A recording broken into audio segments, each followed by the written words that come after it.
Meus queridos, nesse clima, né, eu fiquei imaginando e pedindo a Deus que tipo de mensagem, que tipo de palavra poderia marcar esse momento, né?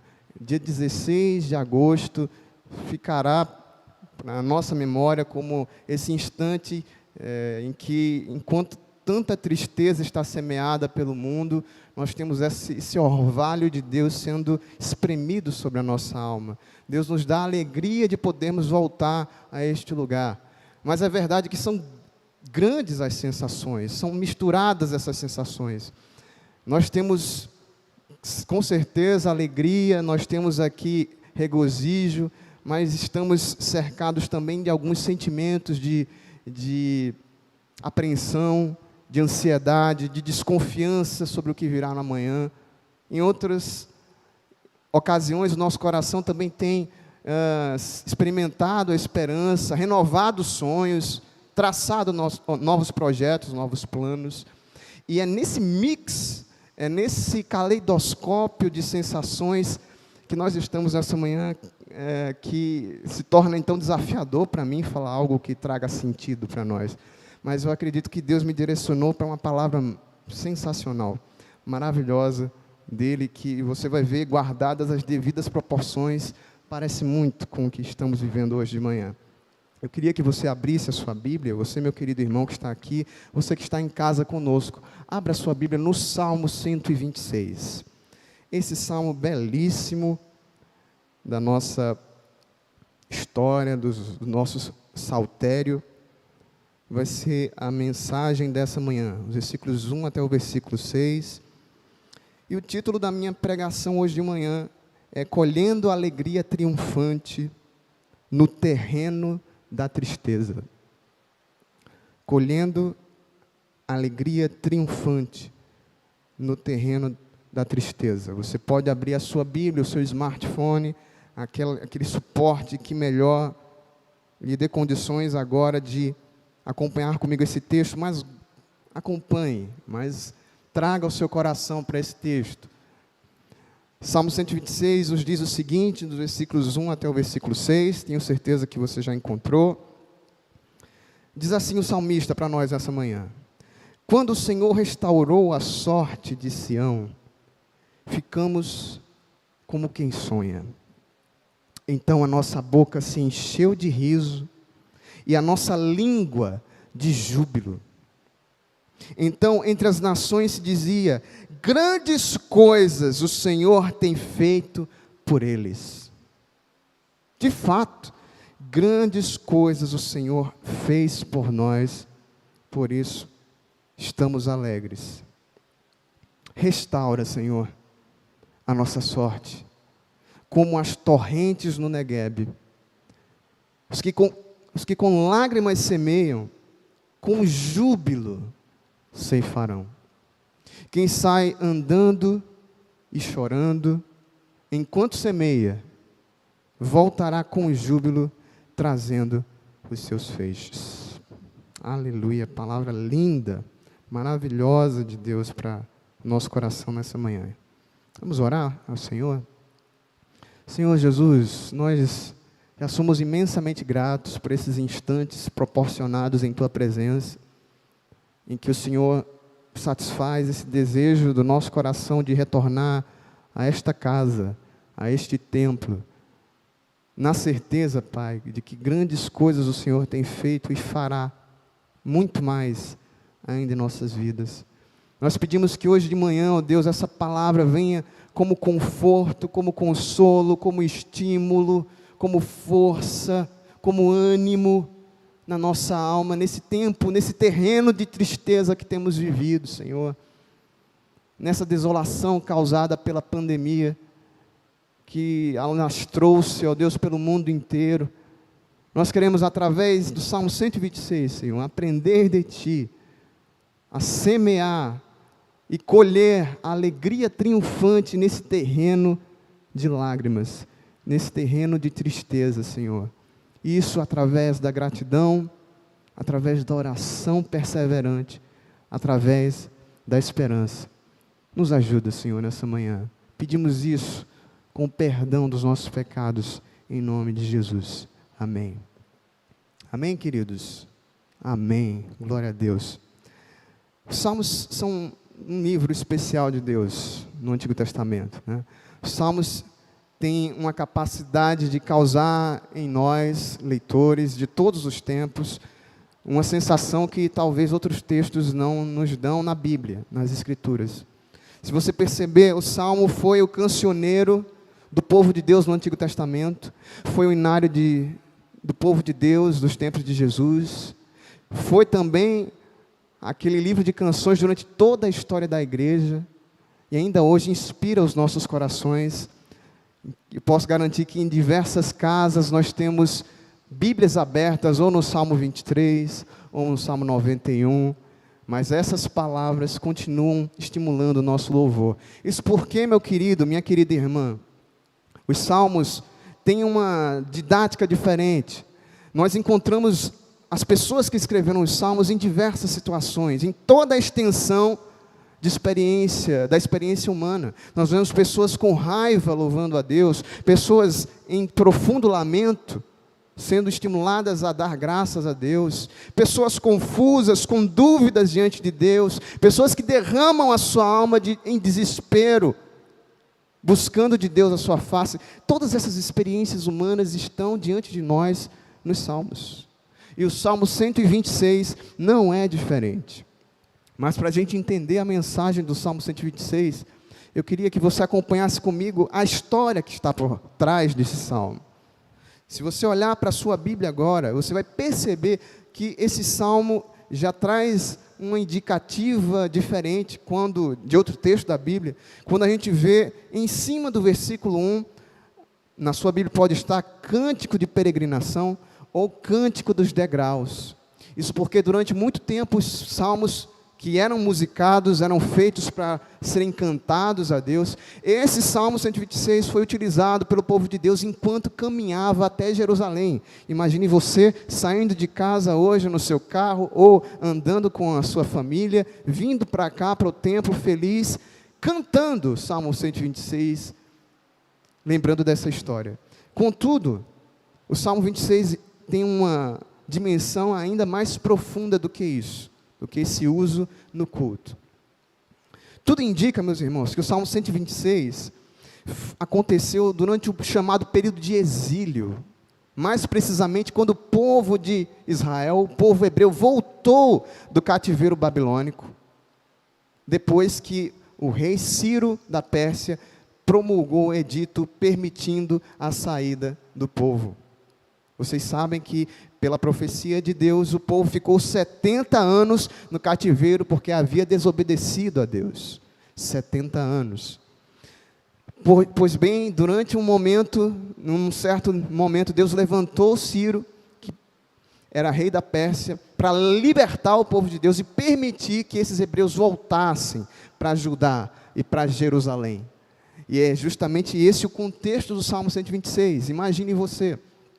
Então indica que quem compôs esse salmo aqui foi o grande restaurador Esdras, o mesmo Esdras que compôs o livro da Bíblia que leva o seu nome, Esdras. Ele foi responsável por conduzir 2 levas de irmãos de volta para Judá. Ele foi tão bem sucedido no que fez, meus irmãos, que a volta do povo hebreu com Esdras é chamada de o segundo êxodo. E Esdras nos coloca nesse ambiente que se assemelha a nós essa manhã, essa alegria do retorno a um local que se ama muito, esse encontro de pessoas com o desejo da sua alma, isso se assemelha demais a nós. Contudo, meus irmãos, como eu falei para vocês há poucos instantes, essas sensações estão misturadas. Há no Salmo 126 uma mistura de cânticos com uma atmosfera de risco, de apreensão, de dúvida ainda. E isso acontece conosco aqui também nesse templo. Certamente você sentou muito feliz. Eu vi o pastor Pedro adentrando aqui o centro dessa igreja, dando gritos de alegria, né? Não posso repeti-los, mas eu tenho certeza que daqui a pouco ele vai poder expressar isso para você. Mas essa alegria ainda se mistura com algumas sensações de cuidado. Essa alegria ainda não está completa. ela é inicial, mas ela ainda não é final. Imagine você, aqueles irmãos voltaram para Jerusalém, mas não encontraram a mesma Jerusalém naquele local. As portas estavam queimadas, os muros tinham sido derrubados, as casas haviam sido destruídas e o templo do Senhor também tinha vindo ao chão. Essa é a sensação daqueles irmãos chegando naquele local, encontrando pessoas ariscas que não conheciam, habitando nas suas ruas, e ao redor uma dezena de inimigos que não queria que a palavra de Deus se cumprisse. Isso se assemelha, como eu já falei, à nossa situação nessa manhã. E é por isso que eu queria gastar esses minutos para meditar com você naquilo que o Salmo 126 pode trazer ao nosso coração. Meus queridos, o sentido, a mensagem do Salmo 126 é muito simples. O que o salmista nos diz no Salmo 26 é que Deus nos ensina a colher a alegria triunfante através da tristeza. Isso mesmo que você ouviu agora, meu irmão. Não estou de brincadeira, não. É verdade, é isso mesmo. Deus nos ensina a colher alegria triunfante no terreno da tristeza. Mas agora você pode estar se perguntando para mim, como é que isso é possível? Como é que Deus pode utilizar a tristeza para me fazer colher alegria? É justamente esse o desafio, né? O meu desafio nessa manhã. É levar você, através de algumas sentenças, 3 afirmações, a concluir comigo que é isso que o salmista está falando para nós. Vamos fazer isso então? Observe, meu irmão, Deus nos ensina a colher a alegria triunfante através da tristeza? Sim, como Ele faz isso? Primeiro, Ele estimula, ou Ele faz isso estimulando nossa gratidão, para que todos reconheçam a sua bondade libertadora. Eu vou repetir mais uma vez para ficar bem claro. Deus nos ensina na tristeza a colher alegria, estimulando nossa gratidão para que todos reconheçam a sua bondade libertadora. E a gente vai ver que essa afirmação está entre os versículos 1 até o versículo 3. No versículo 1, o salmista começa nos fazendo conhecer a situação daqueles irmãos ali. Quando o Senhor restaurou a sorte de Sião, indica a maneira do livramento deles, que foi maravilhosa demais, foi uma restauração, uma volta ao estado anterior, foi uma restituição integral do que havia acontecido. Quando Ele restaurou a nossa sorte, nós ficamos como quem sonha. Imagine você ali naquele grupo de hebreus, voltando para a terra amada, prometida, como nós fizemos nessa manhã, adentrando aqui ao tempo, como a sua alma não se encheu de alegria, de espanto, uma grande quantidade de sensações passou pelo seu coração, e você ficou, meu Deus, será que é verdade mesmo?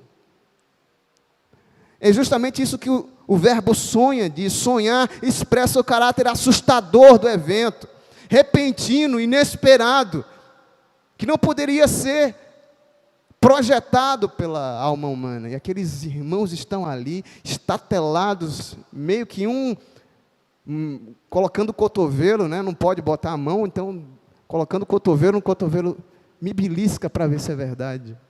Nós estamos de novo aqui diante de Jerusalém. Quando o Senhor restaurou a nossa sorte, ficamos como quem sonha.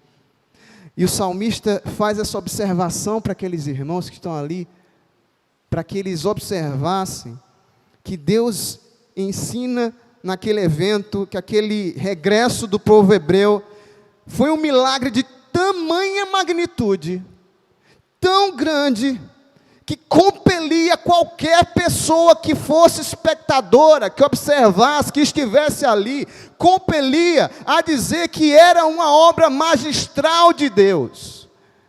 Esse fato não pode ser acreditado a nenhum homem.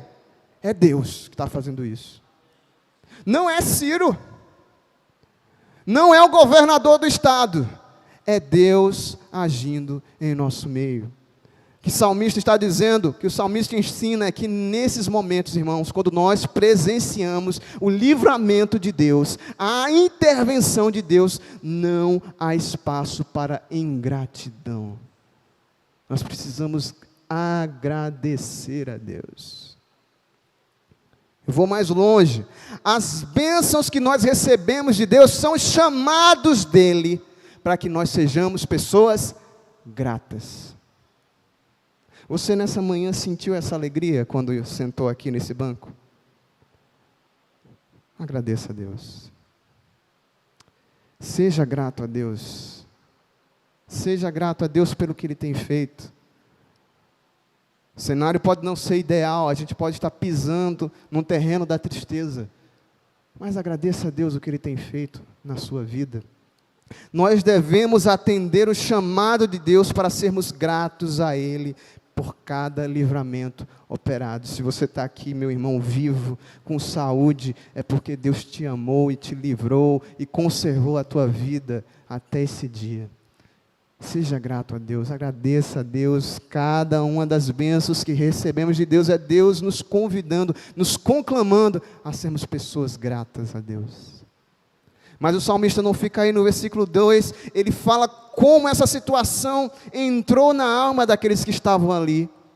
Então a nossa boca se encheu de riso, uma inundação de emoção veio sobre eles, e a alegria era incontível. Eles tinham um sorriso aberto, rasgado, um sorriso de orelha a orelha, era incontível aquela alegria. Oh, como é gostoso voltar para Jerusalém. Então, quando estávamos ali olhando tudo aquilo, aquele povo lindo, e nós reunidos de novo diante daquela terra santa, a nossa boca se encheu de riso. Mas não parou aí, a nossa língua se encheu de júbilo, de louvor ao Senhor. O que o salmista estava falando, meus irmãos, é que aqueles que estavam ali, eles não apenas estavam sorrindo alegres, mas eles lembraram de aliar a alegria com o louvor a Deus. Não basta apenas estar feliz de retornar a essa casa, meu irmão. A gente precisa louvar o nome do Senhor. A gente precisa levantar a nossa língua, a nossa boca em adoração a Deus. Quando tudo isso tomou o coração deles, as suas línguas se encheram de júbilo. Houve um derramar de júbilo sobre aqueles irmãos. Nós não podemos nos esquecer de louvar a graça de Deus hoje, nessa manhã.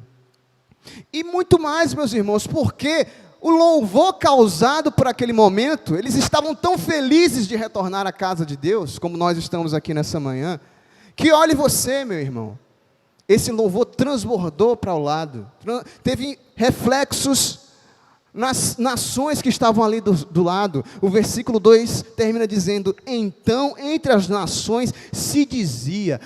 As nações que presenciavam, que estavam no entorno de Jerusalém, diziam: grandes coisas o Senhor tem feito por eles. Grandes coisas o Senhor tem feito por eles. Foi uma ação de tamanha honra para Deus. Foi transformada aquela atuação de Deus, de trazer aquele povo de volta, num louvor tão profícuo diante de Deus, que forçava todos os povos a reconhecer a sabedoria, o poder e a providência de Deus. E isso acontece também na igreja, meus irmãos. Isso também acontece conosco, meus irmãos. Quando a igreja louva a Deus pelos atos de Deus, quando nós louvamos a Deus por aquilo que Ele tem feito, as pessoas percebem a graça de Deus em nossas vidas. O nosso louvor evangeliza a obra de Deus na vida das outras pessoas. E as outras pessoas, vendo o nosso coração, dizem de Deus: poxa, Deus tem feito grandes coisas por eles. Tem sido assim com você? Tem sido assim na sua vida, meu irmão? Você tem louvado a Deus? O seu louvor é testemunho das obras de Deus. As pessoas veem isso na sua vida, veem a graça de Deus através do seu louvor. nós devemos valorizar a libertação dada por Deus, dando vazão a uma intensa expressão de louvor. Se você sente muita alegria, louve com todo o teu coração, com toda a tua alma, com todo o teu entendimento, como diz Jesus Cristo, que devemos amar. Que a tua língua prorrompe em louvor ao Senhor. E no versículo 3, meus irmãos, ao reconhecimento dos próprios hebreus que estavam ali. De fato, grandes coisas fez o Senhor por nós, é verdade isso mesmo. Grandes coisas fez o Senhor por nós. Aquela sensação, de repente eles caem em si, aquele sonho, os devolve para eles mesmos, eles começam a perceber, realmente, poxa, eu estou aqui de volta em Jerusalém, eu estou aqui de novo sentado no templo, eu estou aqui de novo com os meus irmãos. Grandes coisas o Senhor tem feito na minha vida. Agora não é qualquer pessoa que está notando isso, não é o espectador de casa, sou eu que estou percebendo. Grandes coisas o Senhor tem feito em minha vida. Meus irmãos, o nosso Deus deve ser visto como o autor de todas as grandes coisas feitas para a igreja. Grandes coisas o Senhor tem feito por nós. Quem tem feito por nós? O nosso Deus. Deus deve ser louvado por tudo que Ele tem feito. Devemos reconhecer toda a libertação como bondade de Deus vinda sobre nós. Em segundo lugar, meus irmãos, esse texto também nos ensina a cultivar a alegria no terreno da tristeza. Jesus, nosso Deus, nos ensina a fazer isso, direcionando a nossa oração, para que creiamos em sua intervenção repentina. Vou repetir mais uma vez.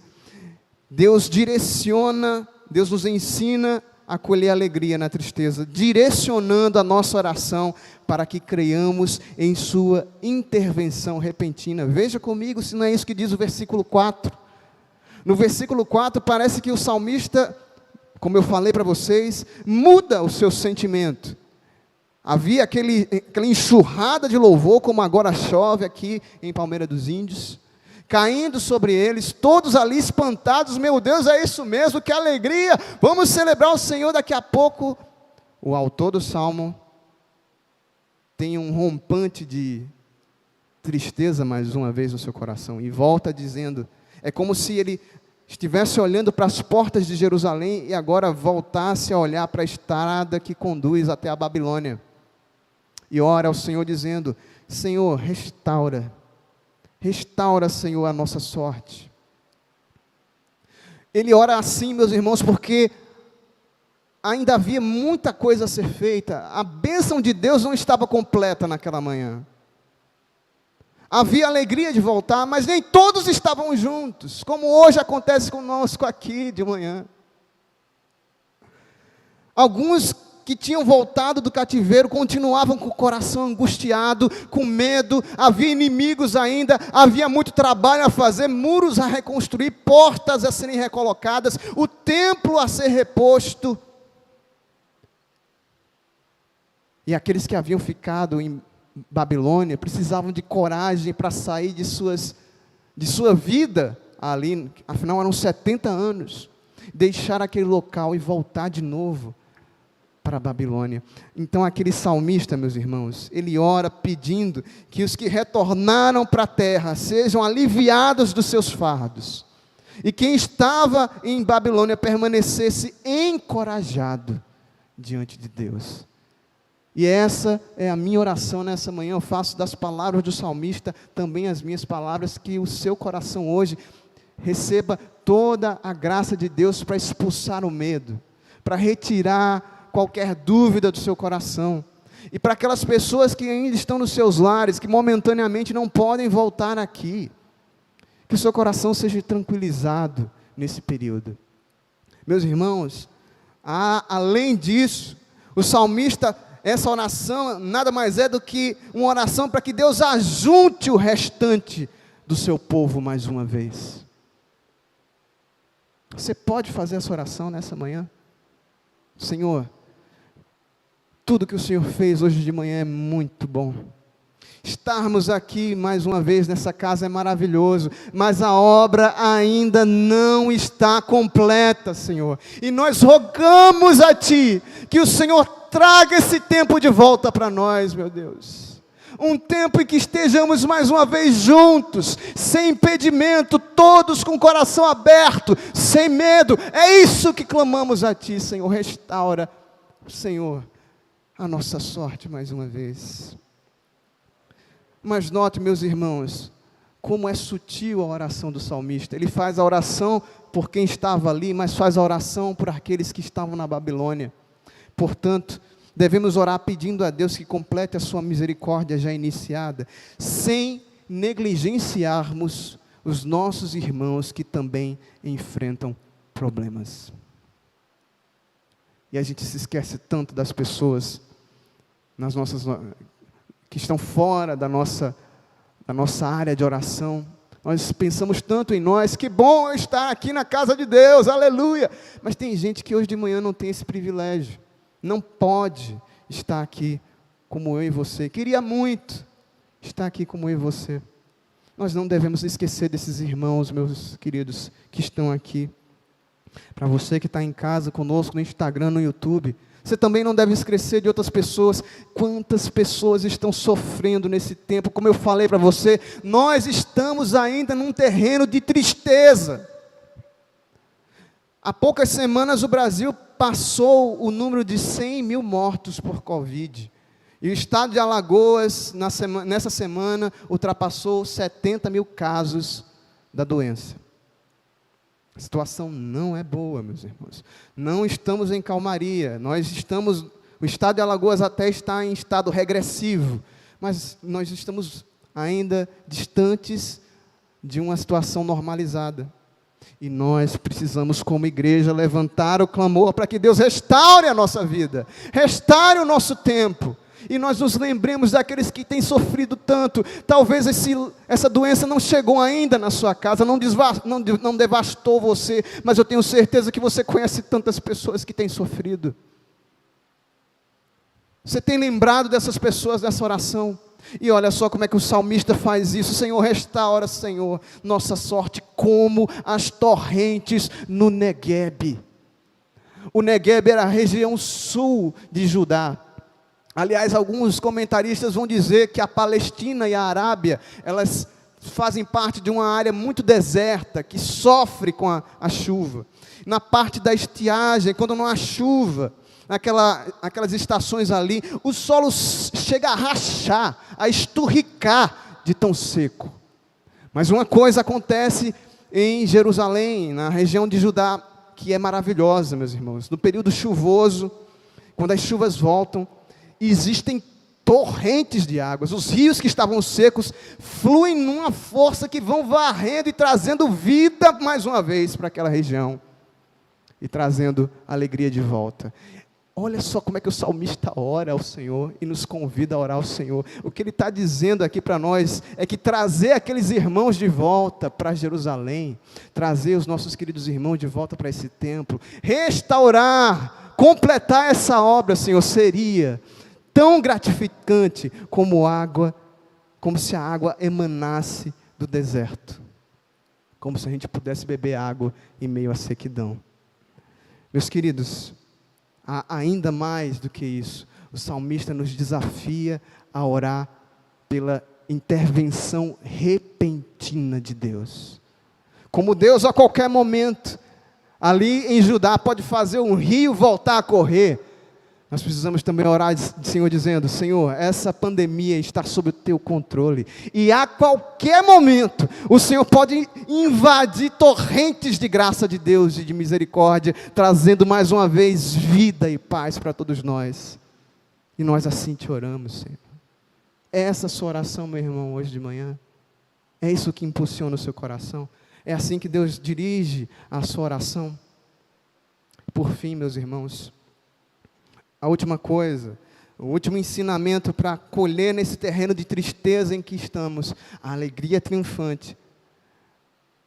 Deus nos ensina a fazer isso, cultivando em nós a esperança, ou cultivando nossa esperança, para que colhamos sua alegria triunfante. Os versículos 5 e 6. Talvez os versículos 5 e 6 estejam entre a metáfora uma das mais belas da Bíblia. É uma metáfora maravilhosa da semeadura, mas uma semeadura diferente, uma colheita diferente. Olha aí o que o salmista diz no versículo 5. Os que com lágrimas semeiam, com júbilo ceifarão. É uma semeadura diferente, meus irmãos. Alguns comentaristas acham que isso pode ser apontado para o passado, como também para o futuro. O fato de Deus tirar o seu povo e levar para a Babilônia foi uma semeadura na tristeza. Aliás, eu vou repetir as palavras aqui de um comentarista chamado Matthew Henry. Ele diz que o mundo em que nós estamos vivendo, meus irmãos, não é sombra e água fresca. O que nós estamos vivendo, nós vivemos num vale de lágrimas. Nós não devemos esperar a alegria que esperamos da nossa existência nessa terra, porque nós vamos sofrer, meus irmãos. A nossa terra não é aqui, a nossa Jerusalém não é nesse lugar. Enquanto estivermos aqui, nós somos peregrinos e nós caminhamos nesse terreno de lágrimas. A vida do cristão é feita de sofrimento, meu irmão. Nós vamos chorar muitas vezes. Mas o Senhor, aquele mesmo Senhor que colocou aquele povo ali 70 anos na Babilônia, Ele não deixou o povo só. Ele enviou profetas, como o profeta Jeremias, garantindo que haveria um tempo da colheita, que esse tempo chegaria.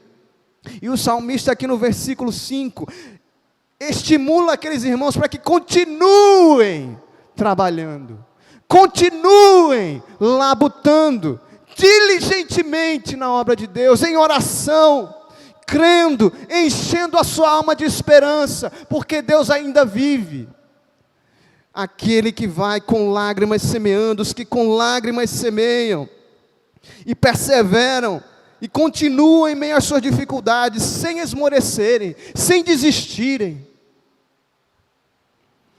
até que todas as circunstâncias sejam mais favoráveis, eles com júbilo ceifarão. Com júbilo ceifarão. Meus irmãos, o choro não deve nos impedir.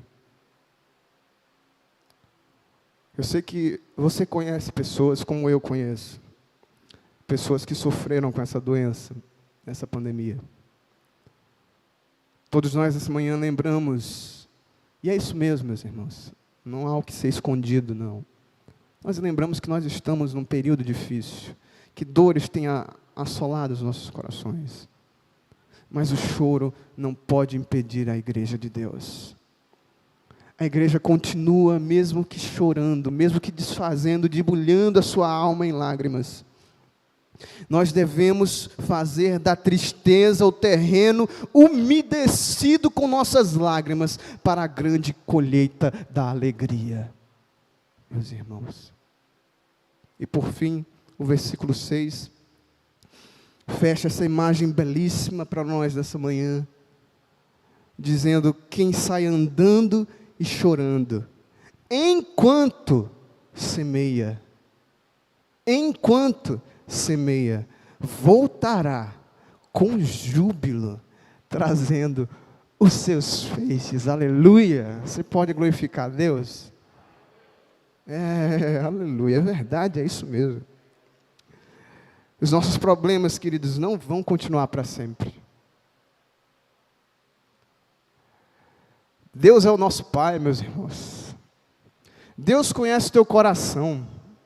E Deus não tem nos dado nenhuma provação que seja além da nossa capacidade. Antes, diz o apóstolo Paulo, Ele dá, juntamente com a provação, o escape.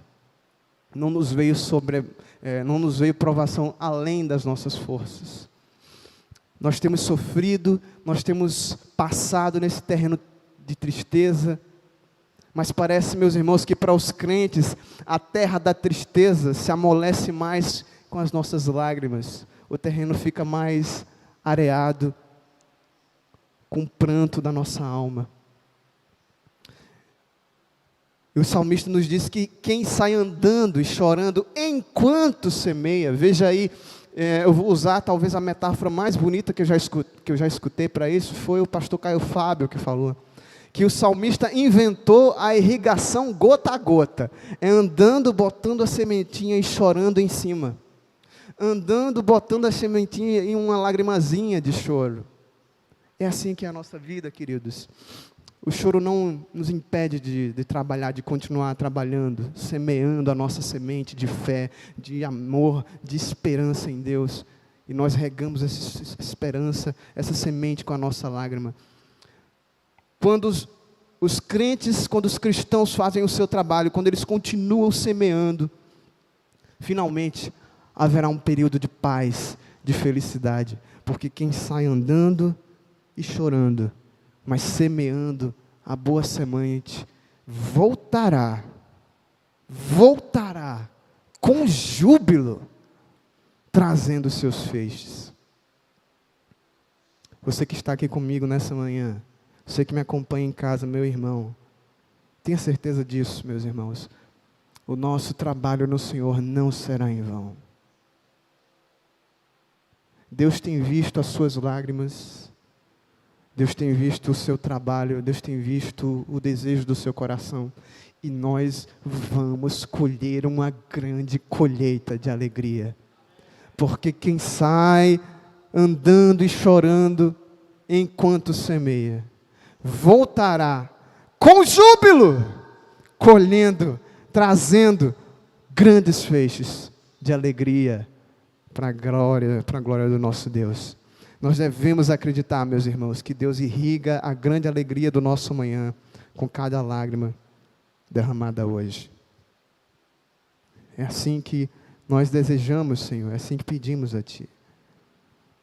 O Senhor, meu irmão, o Senhor, minha irmã, quer fazer dessa nossa tristeza um campo fértil para que a gente cresça na esperança, cresça na oração, cresça na gratidão a Ele.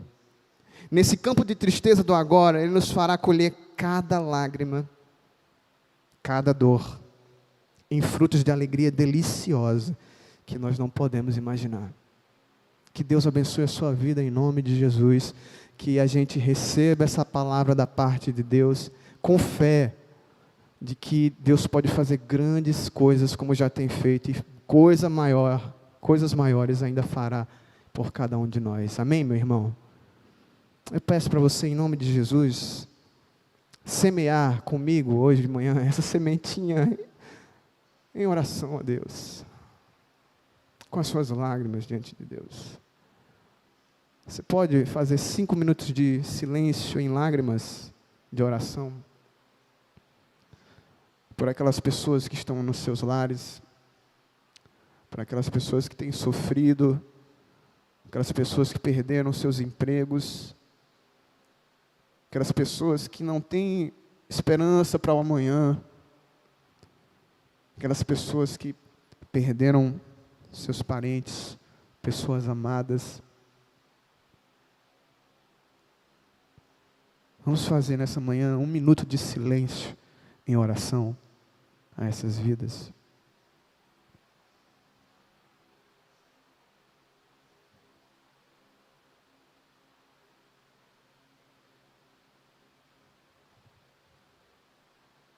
Ó Deus, muito nos alegra, Pai, saber que o Senhor semeia coisas que não podemos imaginar, através das nossas dores, através do nosso sofrimento, através das nossas lágrimas, Pai. Nessa manhã, Senhor, lembramos de tantas vidas que estão aqui, que estão ao nosso redor, que estão espalhadas pelo mundo, que têm sofrido nesse terreno de tristeza, nesse tempo de dores, nesse vale de lágrimas, Pai. Nós sabemos, ó Deus, que o Senhor nos ensina, que o Senhor faz desses momentos, ó Deus, plantações da Tua graça em nossa alma. Nós rogamos, ó Deus, por todas as pessoas espalhadas no nosso país, no nosso mundo, Senhor. Pedimos por esse período, Senhor. Rogamos a Ti como salmista, restaura, Senhor. Restaura a nossa sorte, Senhor. Completa essa obra, traga o livramento, Senhor, para a Tua igreja, para a vida das pessoas assoladas por esse mal, Senhor. Traga porque Tu és capaz, porque Tu és Deus, porque quando Tu, ó Deus, age, ninguém pode pedir. Ninguém, Senhor, pode mesmo compreender o Teu agir. Nós encomendamos a nossa vida a Ti, encomendamos a vida dessas pessoas a Ti, e cremos nessa manhã, ó Deus, que muita alegria virá, ó Deus, colheremos por tudo que temos feito, por esse período que temos dedicado a Ti, Senhor, em nossas vidas. Nós louvamos o Teu santo nome nessa manhã, por retornarmos a esse lugar, gratos em nome de Jesus. Amém. Amém, meu irmão, minha irmã, que Deus abençoe muito a sua vida, em nome de Jesus.